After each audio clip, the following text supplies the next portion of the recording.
Terima kasih Bapak Ibu yang senantiasa hadir. Saya akan share tema kita. Saya masih melanjutkan dari tema yang pekan kemarin. Saya bawa ke arah yang action research-nya. Sebelum ke sana, kita akan seperti biasa, saya akan menjawab beberapa pertanyaan dari Bapak Ibu sekalian. Saya pikir ini hal yang penting ya, biar ada take and give dari kita, tidak hanya satu arah dari materi saja. Ini dari Insya Ustadz Ali Bowo Cahyono dari Unisula. Beliau ini dari Fakultas Agama Islam. Beliau menanyakan tentang mohon penjelasannya tentang terkait dengan penelitian psikologi. Bidang apa saja yang mungkin diteliti? Apakah semua domain manusia diklasifikasikan dalam iman atau akidah dan seterusnya? Bisa diteliti dengan pendekatan positivistik kualitatif. Apakah mungkin juga dengan pendekatan relativistik kualitatif? Bapak Ibu sekalian, wabil khusus Pak Ustadz Ali Bowo Cahyono, bahwa dalam psikologi, semua hal terkait dengan psikologi manusia, baik itu sikap, baik itu kepribadian, perilaku, dan seterusnya, semua bisa diteliti. Asalkan ada definisinya. Apapun asalkan ada definisinya, pasti bisa diteliti, pasti bisa diukur maksud saya. Tetapi di dalam psikologi yang diukur itu bukan kemampuan syariahnya, bukan kekuatan akidahnya, tetapi adalah bagaimana dikaitkan dengan pola-pola ataupun interest, dorongan, perilaku, sikap, persepsi, dan seterusnya. Seperti pemahaman terhadap syariah pada keluarga muslim di Eropa. Ini bisa diteliti, bisa diukur. Saya lagi bimbing tesis tentang transmisi nilai-nilai adab di pesantren. Ini bisa diukur. Dan seterusnya. Kemudian kedua pendekatan baik positivistik maupun relativistik bisa dilakukan tergantung pada tujuan dan kerangka persoalan yang diangkat. Tidak, kalau saya menganalogikan itu seperti kapak dengan pisau.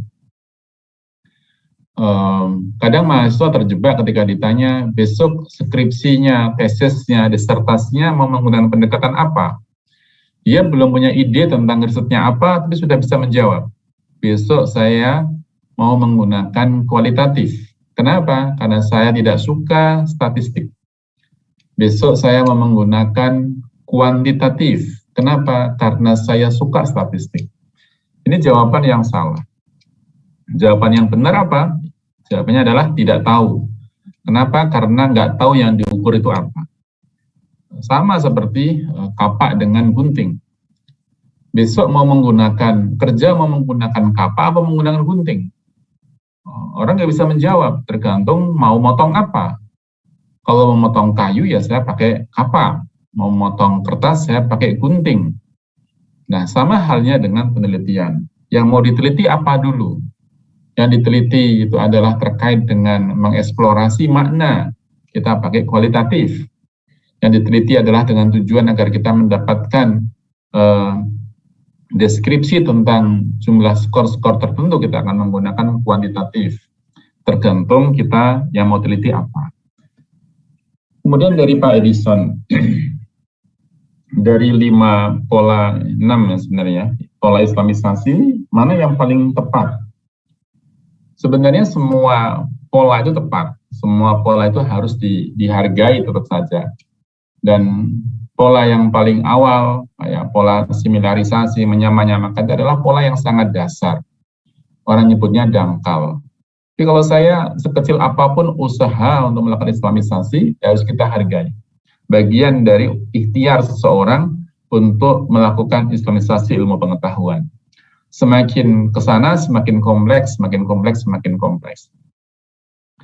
Mahasiswa tingkat S1 misalnya, dia akan melakukan islamisasi dengan kemampuannya dia, sebisanya dia. Dan tetap kita katakan itu adalah upaya-upaya islamisasi. Meskipun dari langkah-langkah yang ringan. maka harus kita support. Saya kalau bimbing misalnya bimbing skripsi tentang psikologi Islam, saya support. Kekurangannya ada di mana, kita perlu kuatkan di sisi yang mana. Nah, kemudian yang ketiga, namanya kok Mama ya, ini dari mungkin diberi nama Mama gitu. Mohon penjelasan mengapa banyak dosen agama yang kurang mengarahkan kepada prinsip syariah dalam metode penelitiannya. Sejauh atau sependek yang saya ketahui, para dosen agama sudah pada mengarahkan penelitiannya ke arah sana, ke arah prinsip-prinsip syariah yang saya ketahui. Kalaupun ada ya paling hanya 1-2 itu hanya oknum saja yang mungkin punya pandangan yang agak nyeleneh gitu. Tapi secara mayoritas saya lihat sudah menggunakan prinsip-prinsip itu. Karena tidak semua prinsip itu ditolak yang dimaksud dalam prinsip syariah tadi, asalkan yang tidak bertentangan saja yang tidak kita gunakan. Jadi yang bersejalanan itu lebih banyak daripada yang bertentangan. Dan juga tergantung pada aspek-aspek riset yang digunakan, aspeknya apa yang digunakan, tema-tema yang dipilih. Kemudian juga berubah. Ini dari Pak Nur Salim dari Pasca UMJ Muhammadiyah Jakarta. Kebahagiaan itu kata beliau adalah harus berbasis pada nilai Islam. Kemudian misalnya merasa senang apabila dapat menolong orang lain dalam kebenaran, merasa resah bila tidak sengaja melakukan tindakan yang tidak menyenangkan. Ini inline ya dengan saya cari hadis yang saya sering suka baca ini. Rasulullah SAW pernah bersabda bahwa idza sarratka hasanatuka wa sa'atka sayyi'atuka wa anta mu'min fa anta mu'min. Jika perbuatan baikmu membuatmu gembira dan perbuatan burukmu membuatmu bersedih, maka dikatakan di sana fa anta mu'min, maka berarti engkau seorang mukmin. Karena karakteristik orang mukmin itu gembira setelah melakukan perbuatan baik dan sedih setelah melakukan perbuatan buruk. Ini hadis sahih, disahihkan juga oleh Imam Ad-Dhahabi dan juga para ahli hadis yang lainnya. Kalau saya lihat di suratul Lail, surah Al-Lail di ayat ke-5 sampai ayat ke-10 juga menunjukkan indikator-indikator kebahagiaan itu. A'udzubillahi minasyaitonirrajim. Fa amma man a'ta wattaqa. Maka barang siapa yang a'ta wattaqa, memberikan hartanya di jalan Allah, dan wattaqa, dan bertakwa kepada Allah. Dua hal, memberikan hartanya, bersedekah, dan wattaqa, dan bertakwa kepada Allah. Wasaddaqa bil husna, dan membenarkan pahala yang terbaik, yaitu surganya Allah. Ciri yang ketiga, membenarkan. Kemudian fasanuyassiruhu lil yusra, maka kami akan memudahkan bagian jalan menuju yusra, kemudahan atau kebahagiaan. Nanti karena ini bertentangan dengan ayat yang berikutnya. Kemudian wa amma man bakhila wastaghna, dan adapun orang-orang yang kikir, orang yang bakhil dan merasa dirinya cukup, tidak perlu pertolongan dari Allah, wa kadzdzaba bil husna, kemudian serta mendustakan pahala yang terbaik, yaitu surganya Allah. Dikatakan di sini fasanuyassiruhu lil usra, maka akan kami mudahkan bagian jalan menuju kesukaran, jangan kesengsaraan. Maka yang kita baca dari surah Al-Lail ini tentang bagaimana indikator kebahagiaan itu. Di antara indikator kebahagiaan adalah kita memberikan kepada orang lain. Riset-riset yang sekarang dalam psikologi positif, bahwa menikmati uang sendiri itu tidak lebih membahagiakan daripada sharing uang kepada orang lain. Membelanjakan uang 1 juta, 2 juta, 3 juta ke mall, kemudian mendapatkan barang dibawa pulang, tidak membuat kita lebih bahagia dibandingkan uang tadi diberikan kepada orang lain yang membutuhkannya. Nah, ini riset yang melakukan orang-orang di luar Islam, tetapi inline dengan isinya Al-Quran, bahwa indikator bahagia itu adalah sharing sesuatu yang kita miliki kepada orang lain. Kemudian juga ini sejalan yang ditayangkan oleh Pak Yoyo Surjana ya, bahwa tentang indeks kebahagiaan di Barat gitu ya. Orang-orang itu suka bikin indeks kebahagiaan. Yang saya lihat ya, sebagiannya mungkin benar tulus gitu, sebagiannya sifatnya kadang-kadang politis. Sebagian saya lihat di Indonesia misalnya indeks ketaatan, kedisiplinan, kebahagiaan di Indonesia, beberapa kota-kota Indonesia itu pun perlu dipertanyakan menurut saya. Dan di Barat juga dihitung demikian pula. Ada yang memang beberapa penelitian ada yang sejalan, ada yang juga yang berbeda hasilnya. Kemudian dari Pak Irfan tentang bagaimana dalam memberikan trauma healing terhadap korban bencana dengan tujuan agar mereka dapat mengambil bangkit kembali dari keterpurukan. Ada banyak trauma healing jenisnya, tergantung kondisi yang kita temui di lapangan. Saya misalnya di waktu tahun 2005 awal bencana tsunami di Aceh, saya menemukan seorang bapak, seorang dosen beliau dosen Universitas Muhammadiyah Aceh. Karena saya ngecamp di sana dengan tim, beliau istrinya meninggal, bapaknya meninggal, ibunya meninggal. Tapi di saat yang bersamaan harus jadi relawan, harus membantu orang-orang di sekitarnya. Sampai 2 pekan kami kerja itu, saya nggak tahu kalau dia korban. Ternyata dia korban. Saya anggap dia tokoh masyarakat, kemudian membantu kami untuk pekerjaan kerelawanan. Setelah 2 minggu ketemu dengan saya, beliau bilang, Pak Taufik kan orang psikologi, tolong bantu saya itu korban sebenarnya. Korban apa Pak? Loh, istri saya meninggal, bapak saya meninggal, ibu saya meninggal. Saya sebenarnya dalam kondisi duka, tapi saya harus jadi relawan ini. Terus Bapak butuh bantuan apa? Saya sejak orang tua saya meninggal, istri saya meninggal, saya punya masalah. Masalahnya apa? Saya nggak bisa menangis gitu. Sampai sekarang saya belum menangis ini. Tolong bantu saya supaya saya bisa menangis gitu. Wah, ini berat bagi saya waktu itu. Gimana cara bikin orang menangis ya?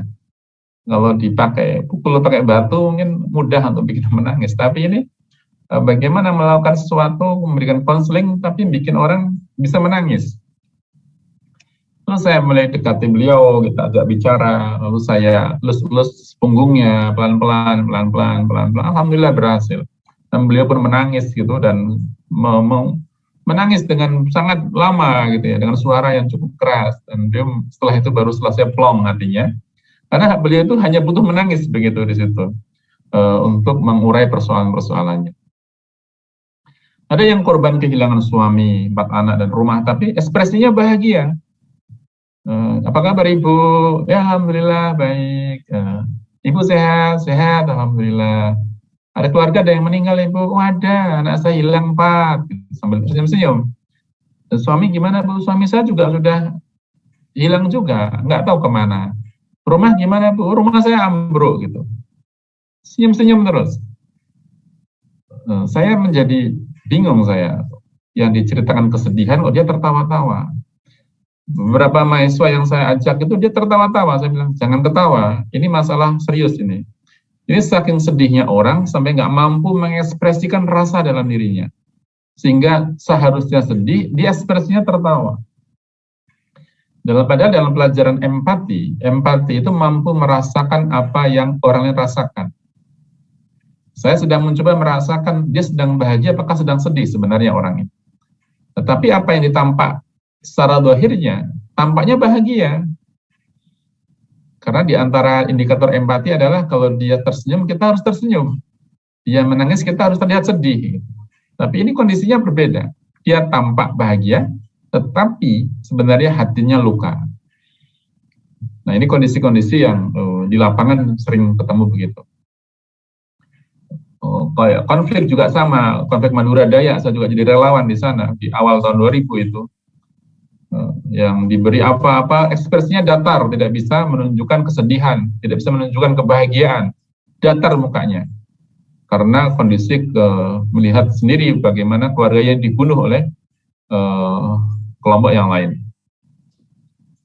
Dan Pak Evan, dalam beberapa hal tertentu, dalam berbagai macam bencana alam, baik Gunung Merapi meletus, kemudian gempa bumi, tsunami, kemudian likuifaksi yang ada di Palu, itu menunjukkan pola-pola yang hampir sama. Bagi anak-anak itu lebih mudah sekali bagi mereka untuk sembuh dari keterpurukan. Diajak main, diajak nyanyi-nyanyi, diajak ngaji, diajak belajar, diajak teriak-teriak untuk mengeluarkan emosinya, itu bisa cepat selesai. Tapi ketika itu terjadi pada orang dewasa, diajak bicara pada waktu itu mungkin bisa terlihat terurai, tetapi ketika kita kembali ke aktivitas masing-masing, kembali sedih lagi. Lebih sulit bagi orang dewasa daripada anak-anak. Dan bahkan yang lucu adalah ada seorang suami kehilangan istri dan 2 anaknya, sudah stres berat gitu. Kalau kita rekomendasikan nikah lagi aja, nikah lagi gitu, nikah lagi gitu. Saya nikah lagi, dia senyum-senyum, katanya sudah sembuh, kata dia, sudah hilang gitu. Saya bilang cepat sekali gitu sembuhnya, dari istrinya meninggal, mana yang meninggal terus menikah lagi. Allahu a'lam. Dari kemudian ada Pak Andi Haryadi tentang LGBT ya. Sempat ditanya seorang LGBT tentang keberadaan jati dirinya yang sudah seperti itu. Bahkan mereka butuh tausiah untuk ketenangan dalam hidupnya. Bagaimana pendekatan yang dilakukan agar lebih bermakna dan tanpa menimbulkan ketersinggungan pada dirinya? Karena mereka sering tersinggung. Gitu. Betul. Semakin sering tersinggung, semakin sulit sembuh. Karena semakin benci dengan nasihat-nasihat kebaikan. Makanya diantaranya terapinya itu diantaranya dengan cara memaafkan untuk orang-orang yang menghinanya itu. Maka kalau mau menolong mereka, ya jangan dicela, jangan disalah-salahkan, jangan dihina-hinakan. Kalau dicela, dihina-hinakan, disakiti, nggak akan masuk ini informasi dari kita ini. Lalu apa yang bisa dilakukan? Ya bisa dilakukan diantaranya ajak diskusi untuk mengingat kematian. Apapun agamanya, diajak ke mengingat kematian. Bila perlu diajak ke makam, berkontemplasi di sana, lihat ke makam. Ini ibumu, ini bapakmu, ini saudaramu. Kalau perlu ajak memandikan jenazah, ajak menyolatkannya, kalau dia muslim, ajak menguburkannya, biar dia mengerti apa yang kelak akan dia hadapi. Beberapa teknik ini cukup efektif untuk mengatasi persoalan-persoalan disorientasi seksual. Bahkan di Amerika juga ada seorang mantan lesbian yang akhirnya sembuh gitu. Dia bukan seorang muslim. Sembuh setelah dia ziarah ke makam ibunya. Setelah dia menemukan bahwa kelak saya pun akan mati seperti ini. Dan itu pun merubah orientasinya. Dan Pak Agus Sumianto, mohon penjelasan terkait dengan 3 metode berpikir ya, yang disebut sebagai metode Bayani, Burhani, dan Irfani. Apakah psikologi Islam sudah bisa memanfaatkan metode Irfani? Ya, bahwa dalam proses yang panjang mencari ilmu pengetahuan, di antaranya tentang bagaimana sumber-sumber pengetahuan, bagaimana cara memperoleh pengetahuan, alat apa yang perlu digunakan untuk memperoleh pengetahuan. Ini yang kita sebut dengan epistemologi, dan metode Bayani, Burhani, wa Irfani ini berada di level tataran epistemologi ini. Bahwa ketiganya merupakan cara untuk memperoleh pengetahuan di dalam Islam. Kalau Bayani, itu metode berpikir yang berlandasan kepada Al-Quran wa Sunnah, yang darinya itu lahir ilmu pengetahuan baru, diantaranya seperti ilmu fikih. Kemudian yang Burhani, yaitu metode berpikir dengan cara menggunakan nalar, kemampuan rasionalisasi yang kuat, kemampuan akal yang kuat, kemampuan logika yang kuat. Yang darinya lahir ilmu-ilmu pengetahuan praktis seperti ya termasuk ilmu psikologi, ilmu ekonomi, ilmu hukum, dan sebagainya. Dan yang disampaikan tadi Irfani. Irfani itu metode berpikir berlandaskan atas pendekatan dan pengalaman atas realitas spiritual keagamaan. Yang ini dipakai untuk menjelaskan pengalaman-pengalaman spiritual tertentu yang dialami oleh orang-orang tertentu. Di beberapa penelitian psikologi sudah menggunakan metode Irfani ini, meskipun tidak menyebutnya sebagai metode Irfani, karena istilahnya itu bisa bermacam-macam tergantung siapa yang menggunakannya. Tapi kalau saya lihat tidak hanya Irfani, tapi juga Bayani, Burhani itu merupakan cara-cara yang digunakan dalam psikologi, wabil psikologi Islam. Kemudian Bu Popi Novita, apakah alat ukur seperti adab dapat digunakan pada institusi umum? Sebenarnya yang saya jelaskan kemarin bukan alat ukur adab, tapi alat ukur kecenderungan perilaku homoseksual. Kalau yang adab itu adalah kurikulum adab yang saya sebutkan. Yang kurikulum adab ini, yang kemarin saya sebutkan, kita sudah diterapkan di Al-Azhar International Islamic Boarding School, sekolah Al-Azhar yang boarding school, yang berlandaskan pada tahfidz, kemudian yang pengantarnya pakai bahasa Arab, bahasa Inggris, itu kita mendesain kurikulum adab. Ada kurikulumnya, ada raportnya, ada levelingnya. Sebenarnya saya sudah mendesain dari level TK sampai level SMA, dan di Al-Azhar Solo Baru ini kita desainkan dari SMP sampai SMA dengan level yang berbeda-beda. Setiap satu semester mereka akan mengamalkan 6 jenis adab. Semakin tinggi levelnya, semakin kompleks adabnya. Sampai adab kepada negara, adab kepada non-muslim. Itu kita berikan agar kita memiliki adab-adab yang baik terhadap orang lain meskipun dia adalah orang-orang di luar Islam. Pak Abdullah Idris menanyakan juga, mohon izin di mana alamat Al-Azhar boarding school ya. Mudah-mudahan beliau hadir ini di Jalan Solo, Tawangmangu, di Desa Salam, Karangpandan, Karanganyar. Kalau Bapak nanti mau ke Tawangmangu, di kiri jalan nanti sebelum Pondok Pesantren Shikarima itu ada alamat dari Al-Azhar Islamic Boarding School. Ini sekolahannya di kiri jalan setelah Patung Semar itu di daerah Kabupaten Karanganyar. Di belakangnya ada view-nya Gunung Lawu, view-nya sangat indah dan udaranya sangat sejuk di sana. Jadi barangkali nanti berminat silahkan kunjungi di websitenya alazharibs.sch.id. Kemudian, Bapak Ibu sekalian, kita masuk ke dalam pesan kajian yang kemarin, bahwa luar biasa imbas dari Islamic Worldview itu. Saya merasa semua ilmuwan Muslim itu harus paham Islamic Worldview, agar jalan untuk memahami ilmu yang dipelajari itu jelas arahnya, jelas orientasinya. Di dalam contohnya misalnya kalau kita mengkaji tentang perilaku homoseksual,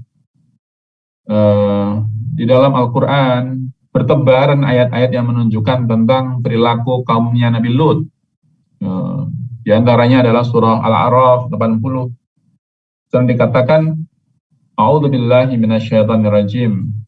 Wa Lutan idza qala liqaumihi atatuna al-fahishah. Saya disebutkan kata fahisyah, perbuatan yang sangat hina di situ. Dan dikatakan ma sabaqakum biha min ahadin minal alamin, yang belum pernah dilakukan oleh seorang pun di dunia ini sebelum kalian. Saking hinanya perbuatan itu sampai saya belum pernah dilakukan oleh satu kaum pun sebelum kalian. Ini perkataan Al-Quran yang pasti benar. Sementara ada orang Islam yang membela homoseksualitas, bahkan mbak-mbak berjilbab itu demo mendukung LGBT misalnya, mendukung, kalimatnya sih berbeda, mendukung hak-hak LGBT. Pertama mungkin hak-hak, tapi lambat laun nanti ya bisa mendukung LGBT itu sendiri. Nanti ada beberapa riset yang mendukung itu. Kemudian juga dalam surah Al-A'raf ayat yang berikutnya, ayat 81 dikatakan sebagai qaumum musrifun, yaitu kaum yang melampaui batas. Jadi kita mau pakai kalimat apa lagi? Bahkan dalam sebuah hadis dari Ibnu Abbas radhiyallahu anhuma, bahwa Nabi SAW bersabda, la'anallahu man amila amala qaumil Lut. Allah melaknat siapa saja yang berbuat seperti perbuatan dari kaum Nabi Lut. Kalau Rasulullah mengatakannya salasan, mengatakannya 3 kali. Mau pakai dalil yang apa lagi gitu ya. Maka kalau dia itu punya wawasan Islamic worldview, tidak akan salah dalam memahami realitas itu. Bangunan-bangunan hadis, bangunan-bangunan ayat yang kita pelajari, yang bertebaran di Al-Quran, yang dikuatkan dengan sunnah-sunnah Nabi SAW, itu membentuk Islamic worldview kita. Nah, landasan Islamic worldview adalah berasal dari Al-Quran dan As-Sunnah. Kemudian dari Islamic worldview itu menjadikan seorang Muslim tidak akan berkomentar homoseks bukan penyimpangan, apapun ilmunya, apapun basic ilmunya, mau dia orang agama, mau dia orang psikologi, tidak bisa mengatakan homoseksual bukan penyimpangan. Bagaimana bukan penyimpangan? Al-Quran sudah mengatakannya. Bahkan yang miris-miris di hati kita itu, yang mengatakannya itu ya orang-orang yang punya latar belakang agama. Itu yang mengerikan menurut saya. Sehingga orang-orang yang seperti itu dianggap sebagai representasi bahwa dia adalah orang Muslim yang taat, yang sangat toleran jadinya. Bahkan ada yang berani mengatakan dorongan homoseksual itu adalah dorongan fitrah, bukan yang berasal dari lingkungan. Fitrah itu dari Allah Subhanahu wa Ta'ala, katanya begitu. Bagaimana mungkin Allah menentang perkataannya sendiri dalam Al-Quran?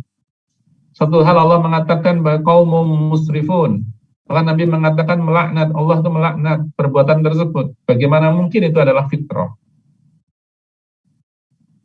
Nah, dan juga bahkan mereka mendukung LGBT dalam hal ini. LGBT ini tidak hanya gerakan-gerakan sosial, sudah masuk ke gerakan-gerakan politik. Bahkan ada satu Starbucks atau apa sampai mengatakan kalimat seperti itu. Orang yang tidak mendukung LGBT dipersilahkan untuk tidak minum di warungnya, gitu. Itu kan sudah luar biasa ya terhadap bantuan dukungan terhadap kaum Sodom ini. Maka sikap kita tidak sekedar kita itu menyalah-nyalahkannya, tidak sekedar kita itu menyudut-nyudutkannya, tidak sekedar kita itu menjelek-jelekkannya, menghina-hinakannya. Kalau itu yang kita lakukan, mereka akan lari dari kita. Karena beberapa dari mereka tadi yang dikatakan oleh Pak dari Surabaya tadi, ada sebagian yang LGBT itu merasa tidak nyaman dengan kondisinya. Dia butuh bantuan. Nah, kalau orang butuh bantuan kemudian dihina-hina, maka ya dia akan lari dari kita. Dia tidak akan mau mendengarkan kata-kata kita lagi.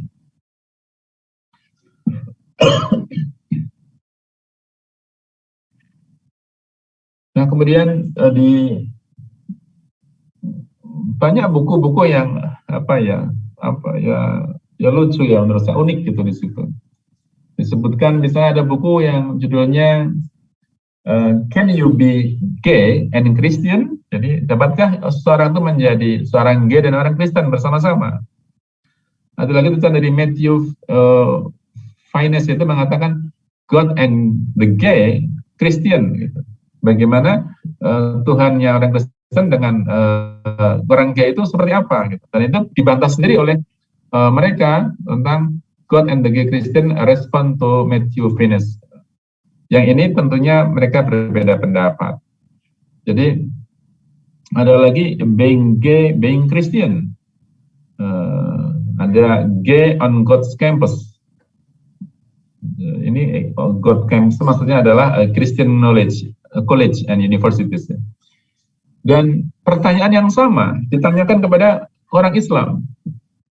Ada wartawan bertanya pada imam masjid di UK. Ini imam masjid yang muda. Ditanya, bisakah seseorang itu menjadi Muslim, tapi juga sekaligus menjadi gay, menjadi LGBT? Bisa apa tidak? Itu sama saja dengan identik dengan pertanyaan, boleh nggak berpuasa di bulan Ramadan, tapi makan dan minum? Pada saat yang bersamaan, saya makan dan minum. Boleh nggak saya menjadi seorang Muslim, tapi saya masih makan babi gitu? boleh nggak saya menikah, punya anak, tapi saya tidak menafkahinya? Kata Mas Imam ini tanya, it's like trying to decide whether to cut off one arm or the other. Kata dia, itu seperti mencoba untuk memutuskan memotong satu lengan atau lengan yang lainnya. Karena dua hal tadi tidak bisa inline, tidak bisa kedua-duanya berjalan. Di Jogja itu pernah ada kelompok yang membuat fikih waria gitu ya, membuat fikih waria sehingga ada fikih perempuan itu juga ada fikih waria. Yang ini yang mengklaim juga didukung oleh tokoh-tokoh umat Islam gitu, atau yang merasa ditokohkan gitu ya.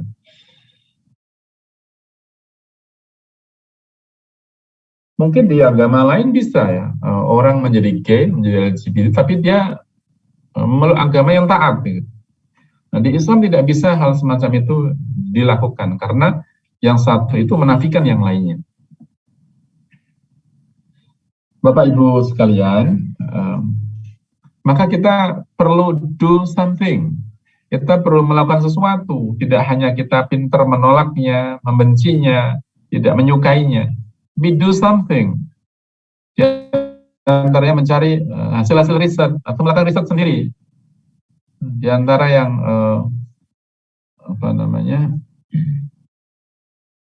yang muncul di antaranya adalah tentang kasus LGBT ini bisa dilihat dari arah keharmonisan keluarganya seperti apa. Ini dijelaskan oleh Yusef Nicolosi, orang Italia. Dr. Yusef Nicolosi ini kemudian seorang Katolik beliau, mempunyai teori yang sangat bagus. Beliau seorang konselor dan biasa tempat konselingnya orang-orang begitu yang disembuhkan oleh beliau untuk tidak seperti itu lagi. Dan ada bukunya juga. Nanti kita jelaskan ada teorinya yang teorinya Pak Yusef Nicolosi ini. Silakan nanti dilihat di YouTube-nya juga ada. Kemudian yang kedua, pornografi.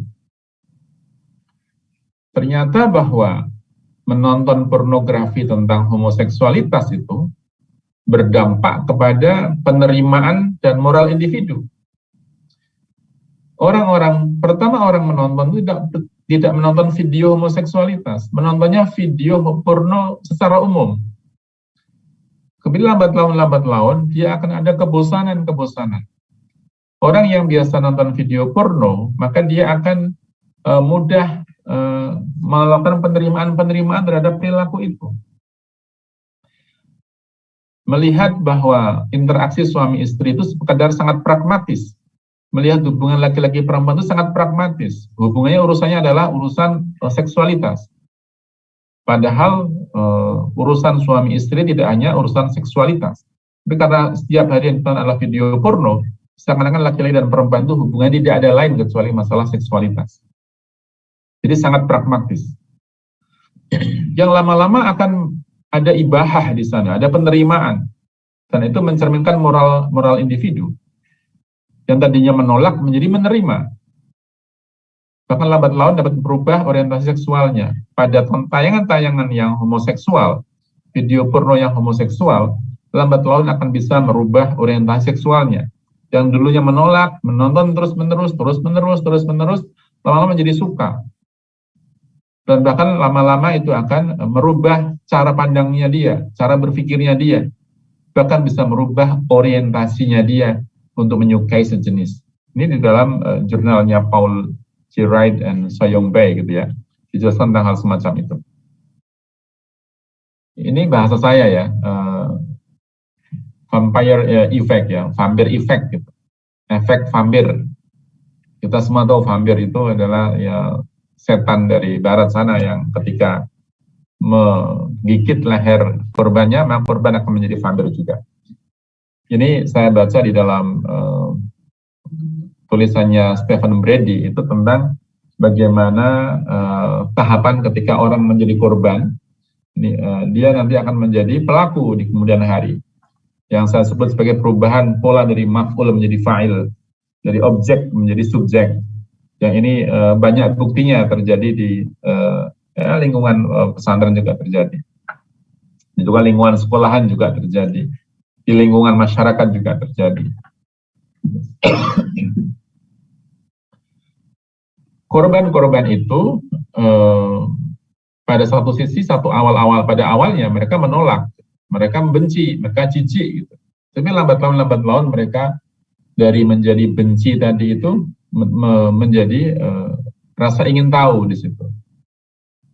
Kemudian saya menemukan dari penelitian saya ada namanya reaksi formasi, yang tadinya benci sekali menjadi suka. Maka orang Jawa bilang geting itu nyanding gitu. Siapa yang membenci, dia akan menjadi pasangannya. Jangan terlalu benci, kata Sayyidina Ali, jangan terlalu benci lawanmu, siapa tahu kelak dia jadi kawanmu. Dan jangan terlalu suka kepada kawanmu, siapa tahu kelak menjadi lawanmu. Dan reaksi formasi itu tadi, terlalu geting sama orang, terlalu geting nanti akan kembali kepada kita, malah kita menjadi suka dengan dia. Nanti ada teori yang saya temukan terkait dengan reaksi formasi ini. Dan juga dari faktor biologis yang tentu ada ya, tapi faktornya sangat langka untuk yang faktor biologis ini. Ini tadi yang saya sebutkan, Joseph Nicolosi, PhD, dia nulis buku tentang reparative therapy of male homosexuality. Dia pendekatannya psikologi klinis. Dan saya juga melakukan riset tentang family communication patterns. Bagaimana pola-pola komunikasi dalam keluarga itu di dalam membentuk keluarga anak yang homoseksual. Menurut yang saya dengar dari Pak Joseph Nicolosi ini, ternyata ya benar bahwa keluarga memegang peranan penting ketika orang mentransfer nilai-nilai kepada anak-anaknya. Bapak secara tidak sadar menjadi faktor kunci bahwa dia mentransfer nilai-nilai kesukaan terhadap sejenis tanpa dia bermaksud untuk melakukannya. Ini contoh kasus yang diceritakan oleh Pak Joseph Nicolosi. Oh ini bukan ini temuan penelitian saya kali ini. Yang Pak Joseph, ya ini Pak Joseph Nicolosi yang ini. Jadi Bapak Ibu sekalian, ini penting sekali. Ada seorang ayah yang sangat kejam pada ibunya, pada istrinya. Seorang suami yang kejam pada istrinya. Dia mencaci maki istrinya, dia memukuli istrinya di hadapan anak-anaknya, baik anak laki-laki maupun anak perempuan. Istrinya dicaci makinya, dihinakannya, dipukulinya di depan anak-anaknya. Ini ternyata secara tidak langsung sedang menanamkan bibit-bibit kesukaan terhadap sejenis bagi kedua anaknya, baik laki-laki maupun perempuan. Bagi anak laki-laki itu akan benci dengan si figur ayah ini, benci dengan sosok ayah ini. Sampai dia dewasa, dia tidak memiliki figur ayah. Lalu dia merindukan figur ayah yang baik dalam kacamatanya dia. Ayah yang mengayomi, bukan ayah yang menjahati. Ayah yang menenangkan, bukan ayah yang menyerang. Ayah yang mengajari ngaji, bukan ayah yang membuli. Ini nggak dapat anak laki-laki ini. Maka ketika dia dewasa, dia mencari figur ayah yang lain. Yaitu ditemukan pada ayah-ayah yang lain di luar sana. Dia menyukai laki-laki pengganti ayah itu. Dan itu pun menjadi bibit munculnya orientasi seksual sejenis, suka dengan yang laki-laki yang mengayomi, yang melindungi, yang itu dibutuhkan pada figur seorang ayah. Yang bawah adalah pada anak perempuan, akan kasihan pada ibu. Ibu dipukuli, kasihan, ibu menerima begitu saja, ibu sabar. Jadi sayang ibu, benci ayah anak perempuan ini. Kemudian nyaman dengan figur ibu, sikap positif terhadap ibu gitu. Sikap positif terhadap ibu, kemudian setelah dewasa, dia yang dirindukan adalah sosok ibu-ibu yang dia sukai itu. Jadilah dia orang yang lesbian, yang dia itu lebih membutuhkan figur perempuan daripada figur laki-laki. Ini bisa memicu terjadinya orientasi seksualitas. Tapi kan ada salah satu kasus seorang anak SMP mengutarakan izin kepada ibunya karena bapaknya yang sangat kejam, suka mukuli kakak perempuannya. Nggak tahan kakak perempuannya dipukuli, seorang anak laki-laki ini izin kepada ibunya, ibu izinkan saya. Untuk apa? Untuk membunuh bapak saya nanti, kalau saya sudah dewasa. Ini bibit yang membahayakan, tidak hanya membahayakan keimanan, tapi juga membahayakan diri ketika nanti ditangkap polisi, membahayakan terhadap orientasi seksualitasnya. Nah, kalau ini temuan di lapangan, ada seorang guru ya, seorang guru itu mau menikah dengan seorang perempuan, kemudian sama ibunya tidak boleh. Mau menikah nggak boleh, kata ibunya nggak selevel. Lalu mengutarakan lagi menikah dengan perempuan yang lain. Ibunya bilang nggak boleh lagi, karena nggak sekufu atau kamu sarjana, dia nggak sarjana, nggak boleh lagi. Lalu mengutarakan lagi menikah lagi dengan perempuan yang lain, tetap nggak boleh lagi sama ibunya. Sampai entah berapa puluh perempuan yang diajukan kepada ibunya untuk dia menikah dengannya, ibunya tidak mengizinkannya. Ibu selalu menolaknya. Akhirnya laki-laki ini, guru ini, orangnya baik, sebenarnya orangnya baik. Ini yang datang konsultasi kepada saya beberapa waktu yang lalu. Dia benci figur ibu ini. Benci figur sosok seorang ibu dan benci wanita. Karena ibu represent dari perempuan, dia benci pada perempuan. Benci dalam arti tidak ada hasrat lagi, tidak ada rasa suka lagi pada perempuan. Lalu dia mulai mencari komunitas-komunitas yang sejenis, yang diterima oleh masyarakat, yaitu seperti pengajian. Jadi pengajian ini dia tidak mencari ilmu pengajian, tetapi ingin mendekati sesama jenis. Mulai melihat tangannya, melihat pundaknya, mulai melihat punggungnya, wajahnya, dan seterusnya. Ya, lama-lama meningkat intensitasnya. Kemudian ikut datang di acara-acara yang lain, yang banyak laki-lakinya juga. Dan itu akhirnya dia ada dorongan dan dia mencari komunitas-komunitas homoseksual, dan dia akhirnya hidup menjadi seorang homoseksual. Sudah berusaha menghilangkan dengan bermacam cara, tapi dia nggak bisa, gitu. Dan sampai sekarang, atau nggak tahu ya, saya sudah lama tidak ada kontak lagi dengan yang bersangkutan. Itu dia mengatakan dia punya pasangan sejenis, gitu, dan sudah meninggalkan profesinya itu, profesi pekerjaan yang tadi saya sebutkan. Jadi siapapun itu bisa terkena persoalan semacam ini. Ada juga di angkutan umum begitu, ada yang didekati oleh orang yang punya kesamaan dengan ketertarikan sejenis, kemudian mendekati, kemudian mengelus-elus dan sebagainya, yang lama-lama bisa berpacaran dengan orang tersebut, dan akhirnya mereka berhubungan sejenis dan seterusnya. Yang prosesnya tentu saja tidak sesingkat itu ya, tapi sudah berulang kali. Padahal dia seorang laki-laki yang punya keluarga, punya anak pun bisa terjebak dalam persoalan homoseksualitas.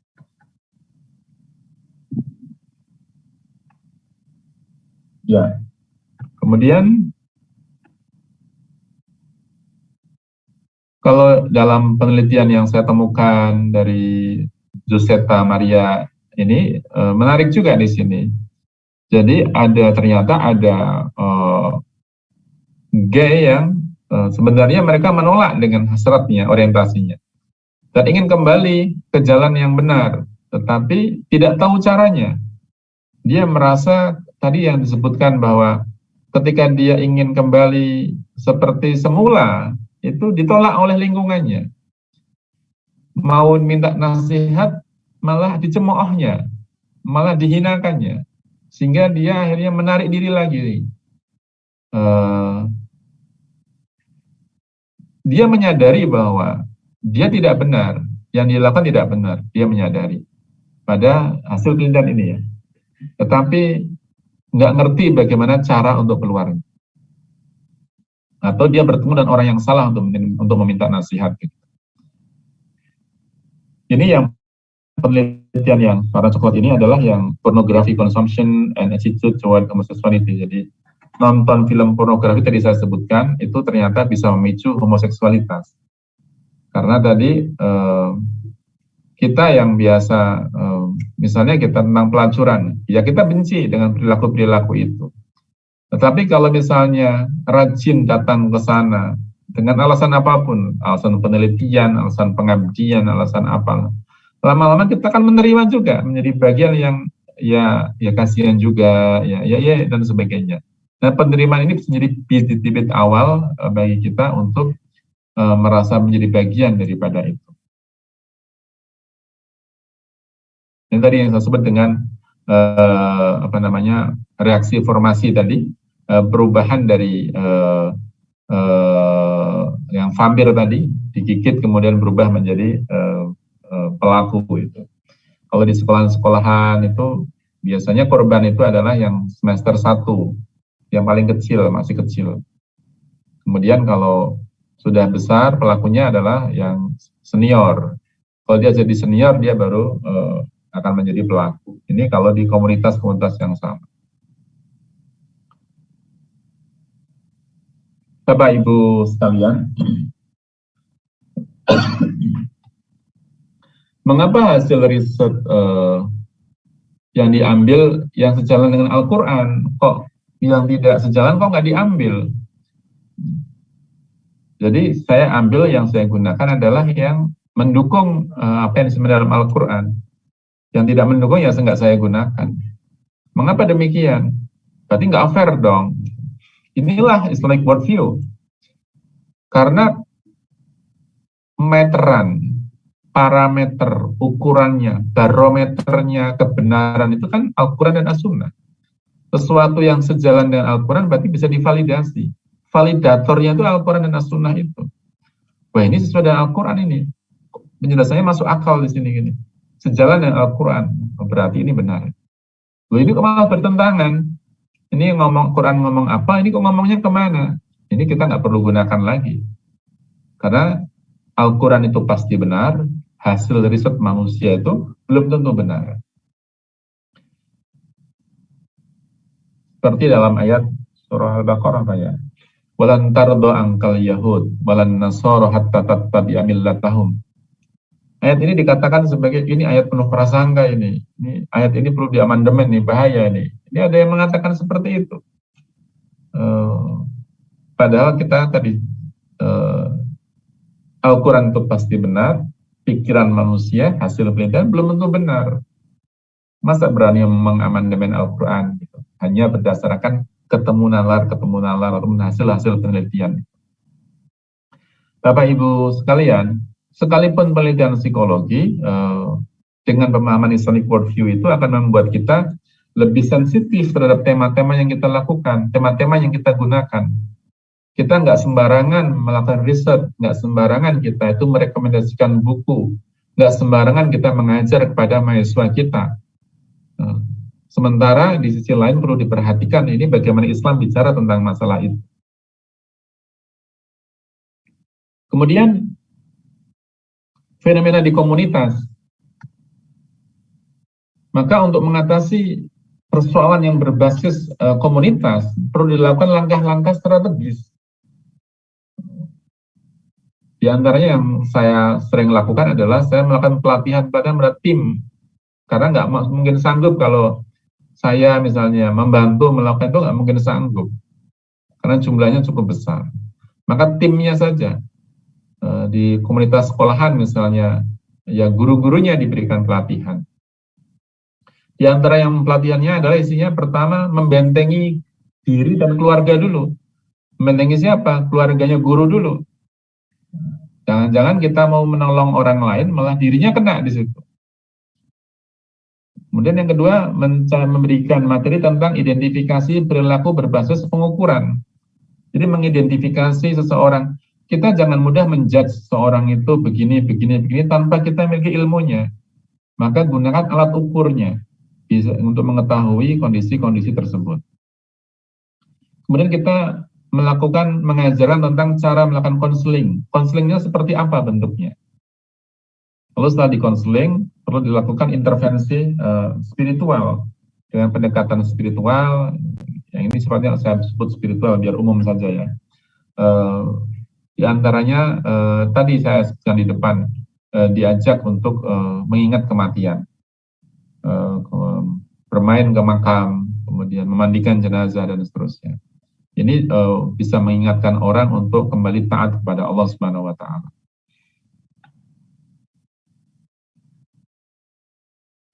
Kemudian ada namanya terapi konversi ya. Yang ini ditentang oleh orang-orang LGBT sendiri.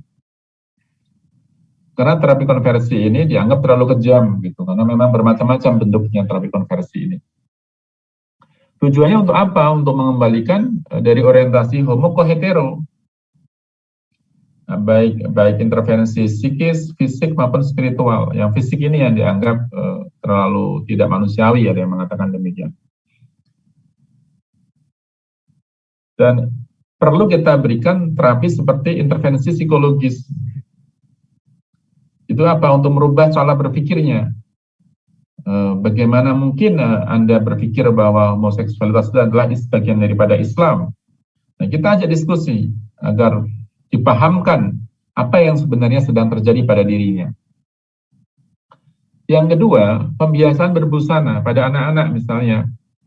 Untuk yang punya saudara, punya anak 6 misalnya. Anak pertama, kedua, ketiga, keempat, kelima, itu semua perempuan. Anak ke-6 laki-laki. Ya, Bapak Ibu harus menaruh perhatian terhadap masalah ini. Jangan sampai dominansi perempuan ini ikut menginfiltrasi orientasi seksualnya. Pakaiin baju kakaknya dipakai-pakai. Menurut kakaknya pakainya saya ya, pakainya baju perempuan. Dia laki-laki. Kakaknya punya bedak, dia dipakein bedak. Ini bukan bedak yang anak kecil bukan ya. Kakaknya pakai lipstik dipakaikan, itu bahaya. Sedang membentuk identitas homoseksualitasnya. Maka ya laki-laki harus memakai bajunya laki-laki, perempuan harus memakai bajunya perempuan. Ada juga yang menggunakan dengan cara menikahkan. Sebagian saya lihat berhasil ya, dinikahkan. Meskipun ini kontekstual ya, tergantung kondisinya seperti apa. Dinikahkan yang dengan lawan jenisnya. Kemudian yang keempat ada intervensi spiritual yang sifatnya terapeutik untuk melibatkan dimensi-dimensi agama dalam menyembuhkan gangguan seperti itu. Yang terakhir adalah perlu menggunakan integrative approach, pendekatan berintegratif seperti mengurangi efek kecanduan pornografinya. Sudah tidak boleh lagi nonton pornografi, semua akses kita tutup. Cut off sosial media, memutus hubungan sosial media, jaringan LGBT-nya, dengan mereduksi libidonya, dengan melakukan puasa sunnah, tadabbur Al-Quran tematik, berdoa, melakukan banyak zikir, gitu. Itu akan mereduksi libido. Hijrah kemana? Ke lingkungan yang dari buruk ke lingkungan yang lebih baik. Dan kalau terkait dengan banyaknya hormon, maka perlu dilakukan terapi-terapi hormonal. Ini perlu ke dokter ya, yang di luar dokter tidak bisa. Ini yang bisa direkomendasikan kepada teman-teman kita. Ini semua berasal dari riset. Jadi riset itu kemudian menghasilkan pelatihan, menghasilkan alat ukur, kemudian merekomendasikan bahkan sampai modifikasi perilaku dan modifikasi lingkungan yang ditemui sehingga memberikan kemanfaatan kepada lingkungan yang sedang kita bantu itu. Bapak Ibu sekalian, itu yang saya sampaikan di sesi yang kelima ini. Saya ingin menunjukkan bahwa dengan keilmuan yang kita miliki, dengan psikologi Islam yang kita pahami, harus bisa memberikan manfaat yang banyak kepada orang-orang di sekitar kita, pada komunitas kita, pada kaum muslimin pada umumnya. Dengan yang kita miliki ini, sehingga keberkahan atas apa yang kita pelajari ini bisa melimpah kepada kita dan keluarga kita, bahkan kepada lingkungan sosial kita. Demikian yang saya sampaikan. Mohon maaf bila ada kekurangan. Nasrul minallah wa Assalamualaikum warahmatullahi wabarakatuh.